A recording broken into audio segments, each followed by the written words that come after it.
Hey, what's up guys, aarava here, and welcome back to a brand new video all about F1 Manager 2022. Now, in this video, I'm going to be going through all the nerdy, detailed mechanics of this game in different sections. Those sections are all going to be down below in the description in chapters, so if you're on desktop, you'll be able to click through the chapters. If you're on mobile, you can use the description to click through the chapters and go to specific parts you want to.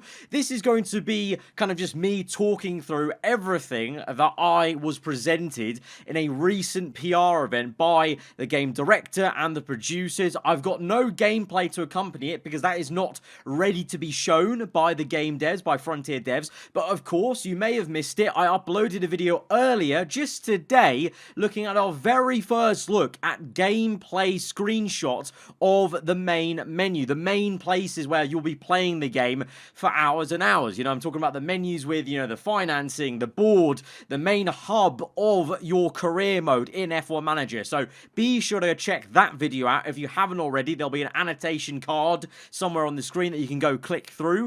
And basically this one is kind of part 2 to that video and is kind of just getting down to the nitty gritty stuff. So be prepared. I will say this entire video will just be me sat here reading through my notes that I made through this 1-hour presentation that I was given about the game. But this is for the hardcore fans that really truly want to know the ins and outs of these different characteristics and care about it enough as much as I do, basically, having written down all these notes. Because I could have easily just watched this presentation and not bothered with it and kind of just gone with the kind of general headline bits I remember. But I went through point by point, wrote everything down because it matters. It matters to me, and hopefully it'll matter to a lot of you guys as well. So now the HQ and facilities is a massive part of this game. Of course, you've got to upgrade your factory, and that's going to allow you to make better parts, you know, operate better.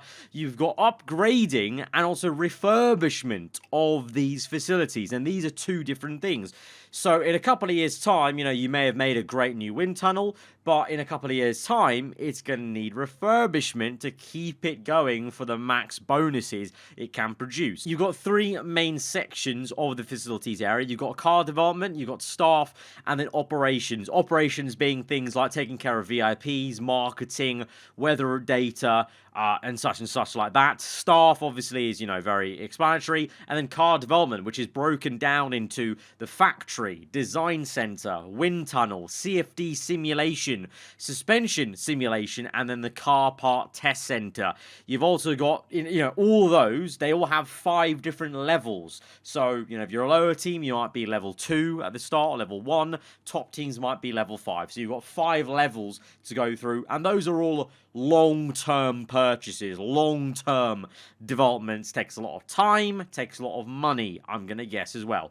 So the design center, you've got, you know, that will affect things like the project capacity and your engineering capacity. The wind tunnel, you've got the you know, things like affecting the airflow down the middle of the car, the downforce, drag reduction, DRS delta, and, you know, these things can be improved upon. I think from what I saw, you know, more attributes were maybe added as you went on through the levels. CFD is the same as the wind tunnel, plus also you had airflow sensitivity and airflow at the front of the car. I think, again, attributes that you could add on to the wind tunnel potentially with the airflow at the front. You've got the car part test area, which you're going to be testing the roll reduction, so reducing the roll, you know, of the car itself, engine cooling, brake cooling, and on specific sections you can also do it like the side pods and chassis testing. So you can test the side pods for engine cooling or the chassis testing for the engine cooling. Kind of, you know, both have different, you know, levels that they're at. One part that, well, it's one of the first tabs on the bottom of the main F1 hub is emails, and talk about that because there are going to be plenty of times where you're going to have to look through your emails on this game. So email section in this game is kind of what you'd expect. You get usual emails from all your staff about updates, about parts. So you'll get manufacturing updates, design updates, and by the way, those are 2 different things when it comes to making things for the car. There's designing them and then manufacturing them. So you'll get 2 different updates for those. You'll get things like a race prep email. You'll get a post-race overview preview and also a post-race debrief email. So those will be kind of meetings essentially that your team are having before and after the race, and as the team principal, you're privy to what's being discussed. So in that, I'm kind of hoping and guessing you'll be getting some juicy info to maybe what went wrong and what went right in your last race, or what you're looking for in the next race. You know, let's say you're going to the British Grand Prix, maybe the race prep will, you know, your engineers will be stressing to you that you need, you know, a bit more higher downforce, or you need more cornering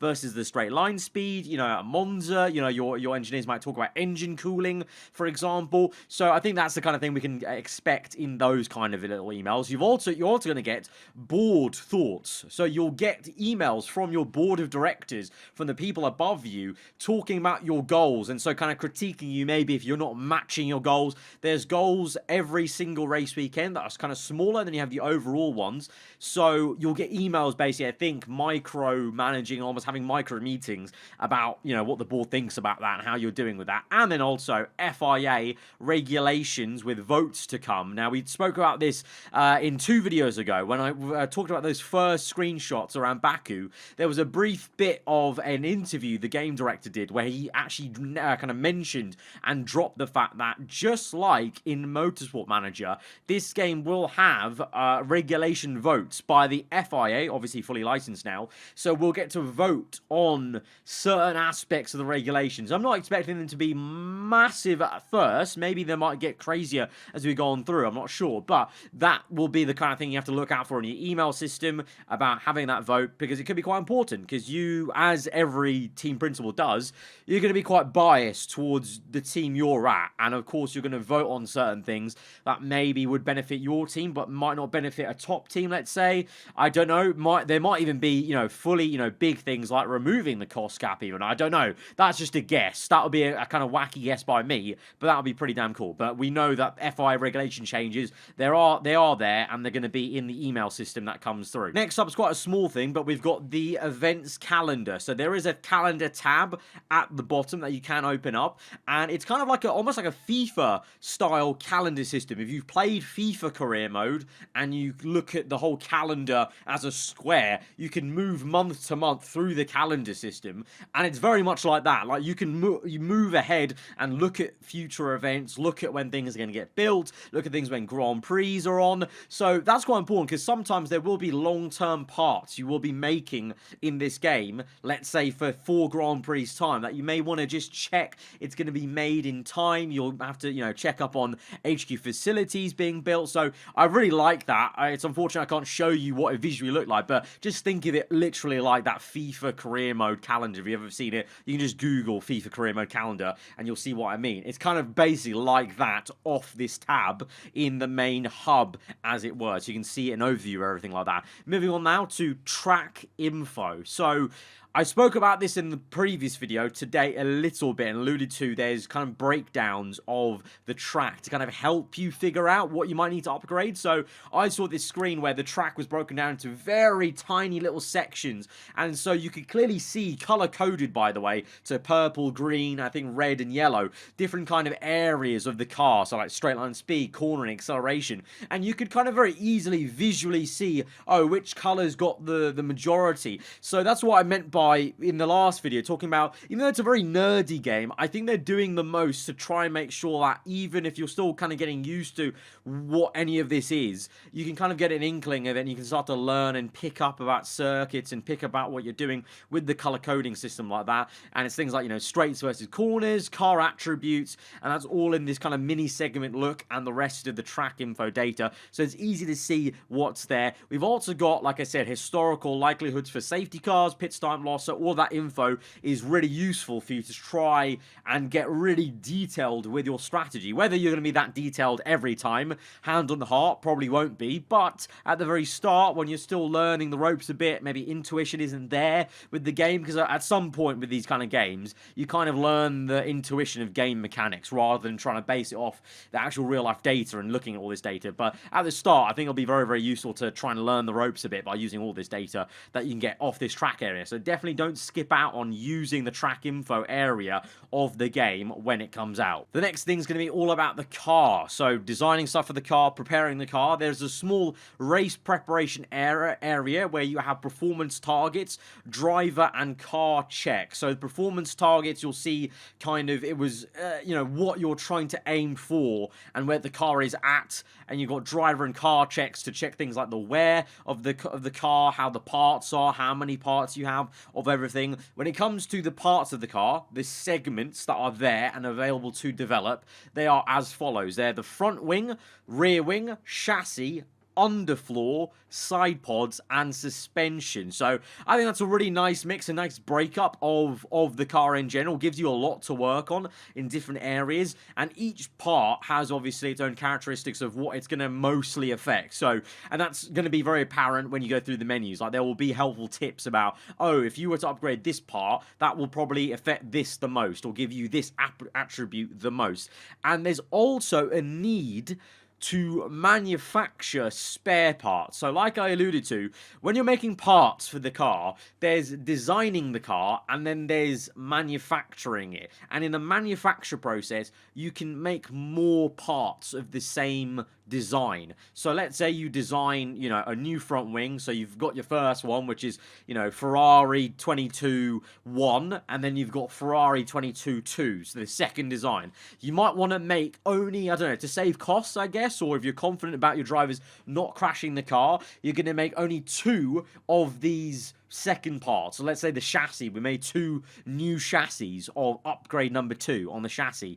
If, let's say, one of your drivers crashed, I guess that would basically mean you would have to fall back on one of the parts of chassis number 1. So you'd have to downgrade the chassis because you've not bothered to make enough spare parts. So that's going to be quite important, in terms of maybe in the early days, or if you've got drivers that are just maybe not as experienced or not as good, maybe they're going to crash, you never know, the randomness of Formula 1. We've seen it before, Mick Schumacher's crash at Jeddah. I think it was, reported going to cost them 1 million. So that's going to be in the game of, you might have to spend more money to make spare parts, extra parts if they're crashed and damaged, or if, they go to waste in the race weekend. And then you've got wearing of parts as well. So you've got the engine, ERS, and gearbox all can be worn out. So those are the kind of ones that get worn out in a percentage as you play the game. So your engine can get worn out, obviously using kind of higher fuel modes, I guess. ERS as well, like overusing the battery or just using it a lot.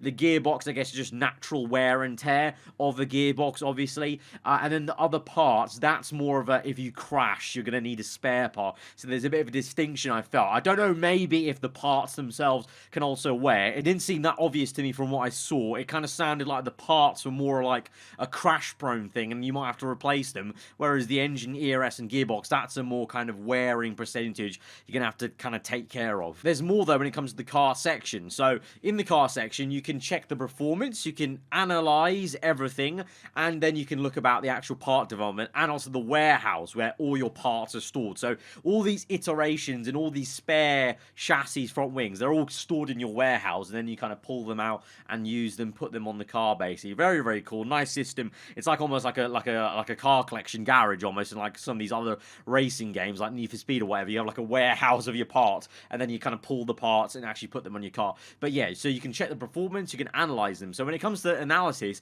you can look at everything. So you can look at the top speed, acceleration, the cornering, which is split up into low speed, medium, and high speed. You've got the DRS, which is split into top speed and acceleration. Dirty air cornering, which again is split up into low, medium, and high speed. And then you've got brake cooling and engine cooling. So that's all the analysis and what you can analyze in the car section. Track to track, obviously looking at upgrades you're making, or just looking at the base car that you've got to work with. And you've got comparisons to other teams. You've got a comparison to the grid average, so just the kind of average of the grid, kind of like a nice baseline to aim for. Obviously, if you're above it, you're probably going to be a very good team. If you're below it, you've got a lot of work to do, and you're probably in the in the lower midfield to backmarker region. And you can also then compare to a specific team. So if I'm Ferrari, I can literally choose to compare my car to Red Bull, and then look at what they're like on a specific track maybe coming up, and knowing that, okay, this track, let's say that again, Silverstone needs high speed. Let's say we're comparing Ferrari to Red Bull. Then this could be a few races before Silverstone, by the way. Like we could be at the Australian Grand Prix, and we're comparing Ferrari, us, and Red Bull, and we can see high speed cornering not that great. So I know that I want to pre-plan then for the British Grand Prix. I know that's going to be an important one with high speed. Obviously, myself being British, I might want to do better at the British Grand Prix than other circuits, so that's why I'm choosing to focus on that one. And so we know we have to develop a part that's going to be better for high speed than Red Bull. And you can see that ahead of time, like months before in the calendar. And like real F1 teams, they're constantly planning upgrades in the future. They talk about constantly already working on next year's car or working on an upgrade that's coming in a couple of weeks or months. You're going to have to do that. You're going to have to try and kind of think about the timing of when you do upgrades, as well as obviously then budgeting it in to your operation. So it's going to be quite challenging, I think, to actually gauge when's best to start making parts, remembering that you need to try and make parts ahead of time in time for a Grand Prix that's coming up, basically, and trying your best if that is the way you want to play it. Because obviously you could just kind of go, I just want to make the car better in general as we go on through the season. If we're worse at one track, we're worse at one track. Or you can play it like the real F1 teams do a lot of times, where they try and make a few little upgrades for specific kind of races and then install them on the car when needed, and that's obviously the best way you can get overall points throughout the season. When it comes to developing, though, these new parts, like I said, you've got the manufacture process, but you've got the design process first. So you click design and you kind of click new project. You start a new project and you choose the part you want. All the parts will always have an incremental improvement because of your engineers, but you can bolster this with aero testing. So your engineers obviously will make a better part anyway, but you can bolster that with an ATR period, aerodynamic testing period for here. And you've got a number of hours of CFD and you've got a number of wind tunnel hours. So like in real life Formula 1 now, you've got a sliding scale though. So the top teams have less hours to use and the lower teams have more hours to use. So everyone obviously can use their engineers, and we know, like I mentioned in the previous video today, that you can grow your engineering sub team, and so that will be a better incremental improvement as a result of that. But you can also bolster it with the testing period using CFD, using the wind tunnel a bit more, but you have to use it sparingly because you have a set number of hours and you may have less or more depending on where you are in the pecking order from last year, of course. And you can determine the focus of that part. So you've got a balanced approach, which is kind of just overall improving the part. You've got optimized cooling, optimized aero, and then race performance. So balanced is all these things. Optimized cooling, obviously, then that might be at the detriment to optimized aero. It may not be as good in the aero department, but the car's not going to overheat then, let's say, if you go to Singapore and it's a very, very warm, hot circuit. Optimized aero, of course, you're going to maybe want that when you maybe want less drag at Monza, for example, or you've got a very high downforce circuit like Monaco. And then race performance is just generally performing as best it could in the race conditions. We don't care about cooling. We don't care about the balance of the aero. We just want race performance and overall better, or like I said, the balanced one. So you've got those different focuses, and then you can assign the engineering team size for this development. So you've got a lot of options of how you do this so it really is like a project, because you've got this whole crib sheet of how you want to actually make this part, and so many different options of how you want to go about it, which ultimately will make it a very different part to if you changed a few of those settings. So yeah, you've got developing, you can develop and assign an engineering team size. So how many engineers do you want to get on it? And you have to try and, work that out, because you may not have the engineers for it. You might use all your engineers, or if you're trying to make more parts, maybe you might want to split them, whatever. So you can assign an engineering team size and go with a normal approach, which is the bog standard one. You've got the rushed approach, so that will make the part quicker but it'll be more expensive, or an intense approach. So it's going to take longer to make this part, but whilst they make it, the engineers will gain greater expertise,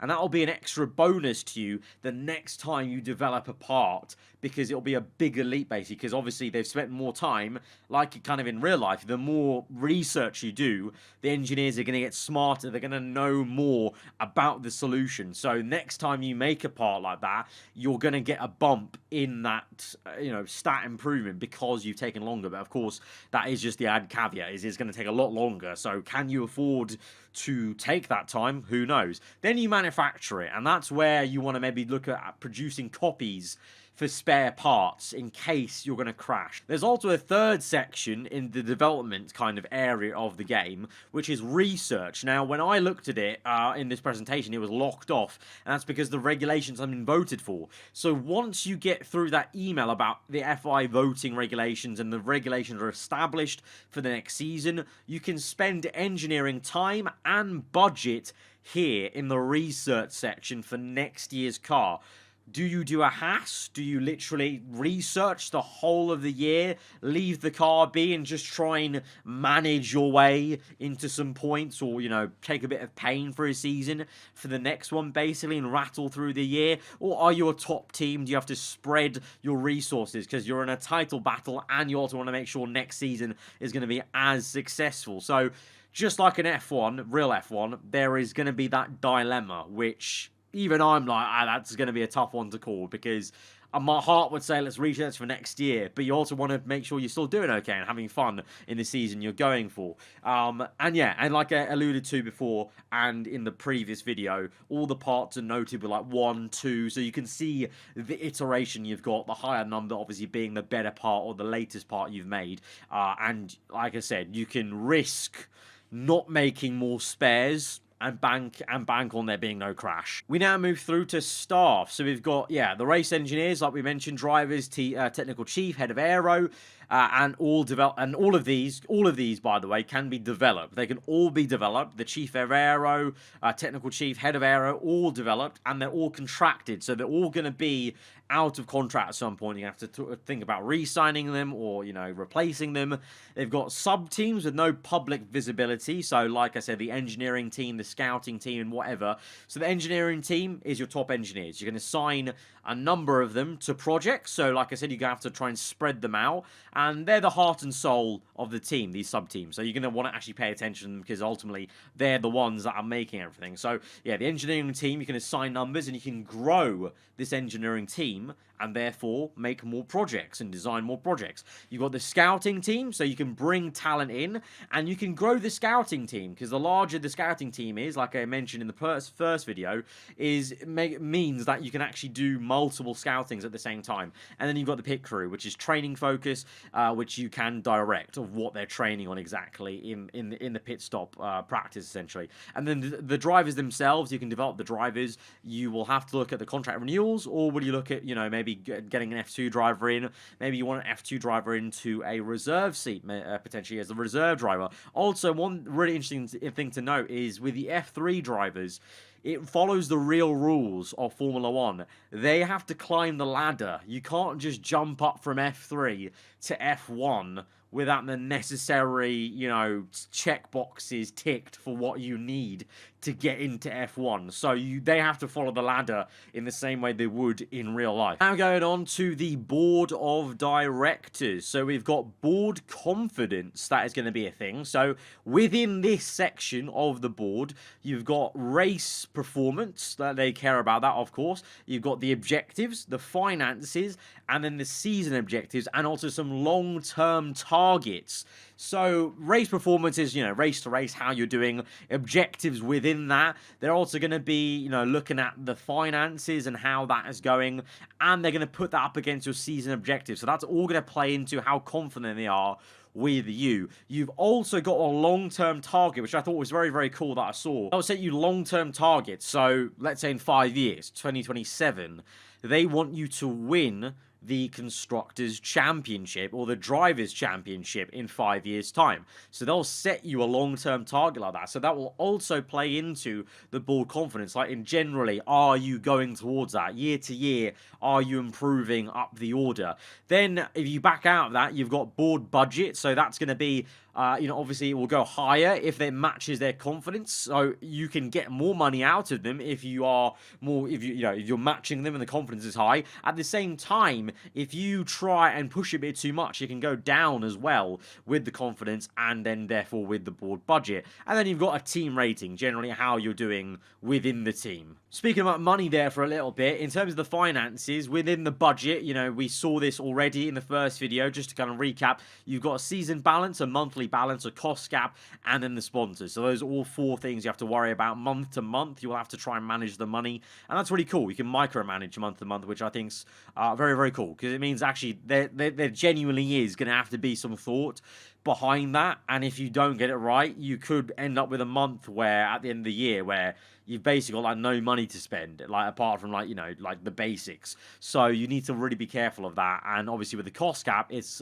like in real life, going to hopefully level the playing field and make things interesting as the seasons go on, with the lower teams maybe catching up to the top teams in a new pecking order and world order in Formula 1 occurring. And then sponsors, of course, for the lower teams who can't even match the cost cap. You're going to want to try and get sponsors in to get more budget and actually get up to that cost cap. Race preparation. I spoke about this with the email system at the very start of the video, that there's going to be race preparation emails. There's also like a race prep kind of screen before you go to the race, and you've got things like qualifying targets, race targets, hot streak targets over a number of these sessions, so, or even races, I think. So if you're on a hot streak, you're going to have targets to continue that and continue to, let's say, score a top 5 in quali, or a top 10 in the race, or get beat a certain team, maybe, I don't know. But you can basically have a hot streak of targets that can add on to that, and then you yourself can also add on targets onto that for more cash. But if you fail, the loss is even higher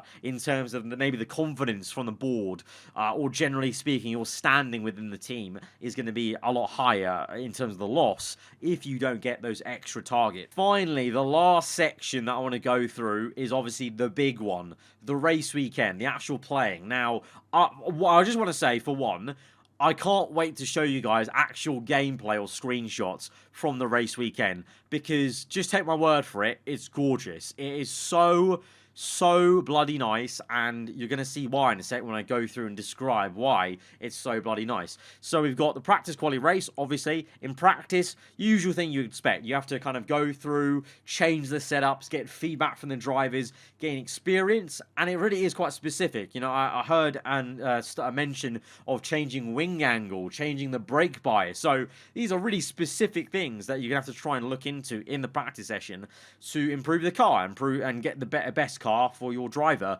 that race weekend. You've also got the notion that you need to also check out for clean air and not maybe put your car into traffic. So that's something that you're going to have to think about, not only in practice, but more so qualifying. Obviously, when you send them out, are you sending them out in a clear bit of the track? And the same thing like I alluded to in the first video about pit stops and looking at the pit stop time, you might want to check, is there actually enough clean air here to put the driver out? And that's going to be something you have to actually watch out for. Strategy, I kind of almost went through this in the previous video already, but you've got pit stops with pace targets as well. So for each stint, you've got to assign a pace target that you want, and you've got like a little blue icon for the actual pit stop window, and obviously that might change on the fly, and you might want to change that on the fly. Now we get on to when the race goes out. 5 red lights, and this was a massive shock to me, and I was just beaming and smiling on this like virtual call I was on in this presentation, because Crofty actually has a few little commentary lines at the start and also at the end of the race, along with some others as well. I think I remember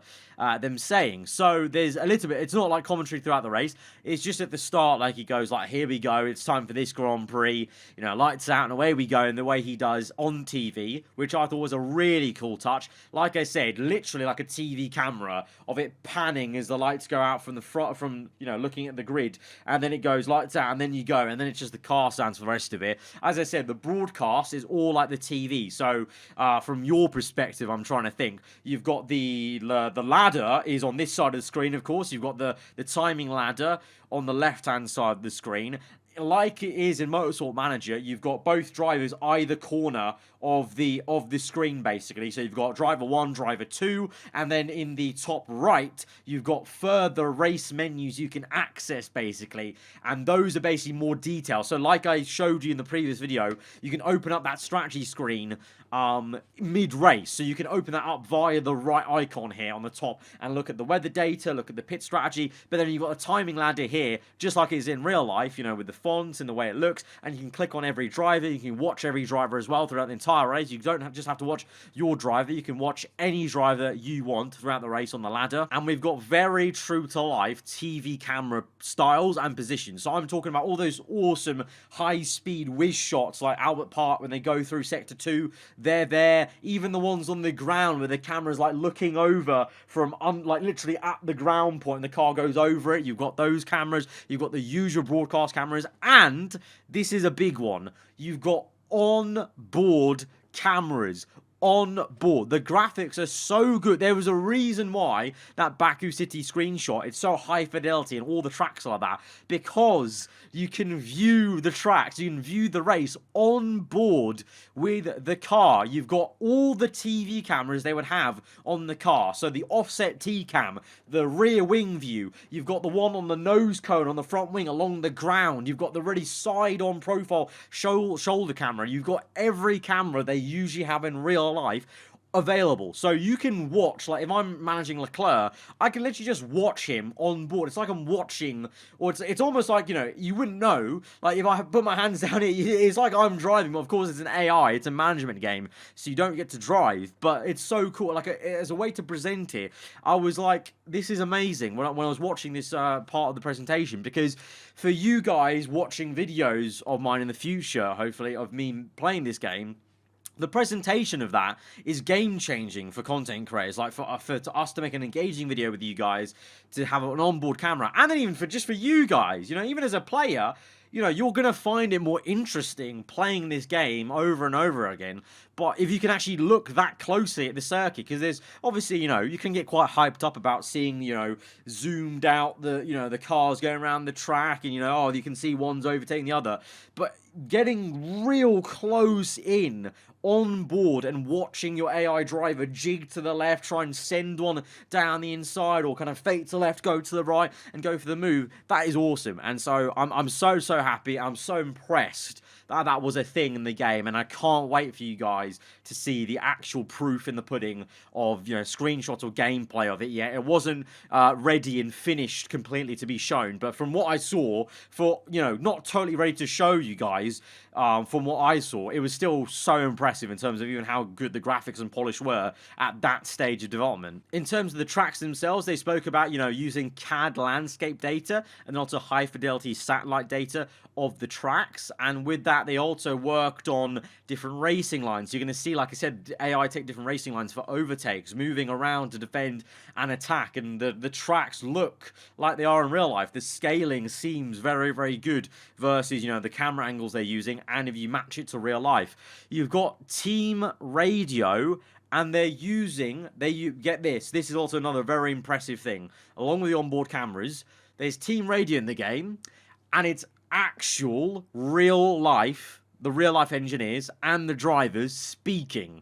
The actual team radio. They've gone back into the F1 archives and they've taken real life snippets and stitched them together accordingly to match the words, the kind of, you know, predetermined words that are going to be said in the game. So literally in the case of Leclerc, like if you want to make him box or whatever, and there's an actual, you know, bit in the game where it might say box, you're going to hear that, you know, very iconic, you know Leclerc's engineer was like, is that same monotone, like box now, okay, like you're going to hear that, and you're going to see Charles go like, okay, like, you know, in, you know, him actually saying, okay, I'll box this lap, basically. So that was absolutely awesome. Like the fact they've gone to that much length to cut up audio and stitch it together to make these audio team radios seem so realistic with real life people talking. That's just epic. It's epic. You've got tire info across the entire grid, so you've got, you know, what tires they're using. You've also got the sectors that they're doing, so you can see in real time the sectors on the ladder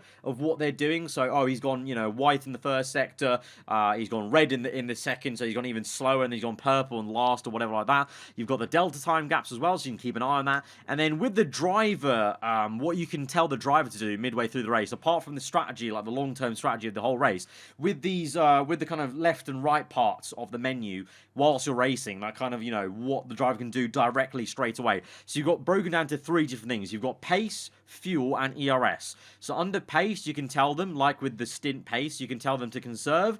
You've got light, standard, aggressive, and attack. So obviously those will either wear the tires more but decrease the lap time, and vice versa. You've got fuel. You can tell them to be conserved, balanced, or push the fuel. Obviously, if you push the fuel too much, you might have a scenario where you don't have enough fuel to end the race. So you need to watch out for that.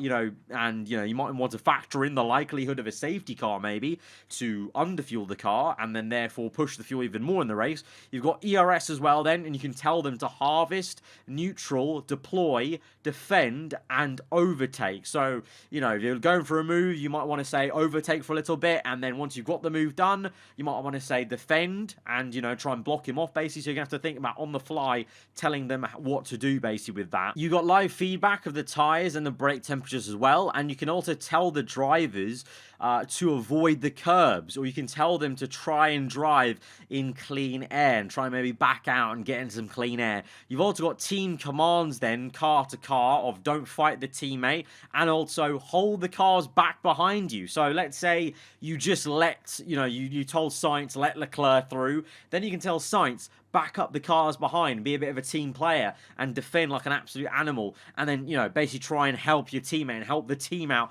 in a general thing. You've got weather forecast as well. You can look at kind of a long-term, like, oh, what the weather seems to be doing, and then you've got specific things like track grip, track rubber, and track water percentage data. So whilst you're looking at it, you can look at these 3 things as a bit more of a micro data set to really fine-tune, like, okay, now this is really, like, it might be raining, it might rain a bit, but now, because track grip's low, track water's high enough, I think now's the time to make the switch over to intermediates, over to the full wet tires, and use that to try and gauge it best. And finally, like I alluded to in the last video, this is actually part of a Q&A we did at the end of the session where I asked about multiple seasons, and as I said, they confirmed that, you know, a long-term playthrough should give you different, you know, outcomes of the pecking order of the game save, and that Frontier have done the most testing of any of their games in terms of automated simulations, to make sure that it's going to be authentic and it's going to, like, you know, naturally ebb and flow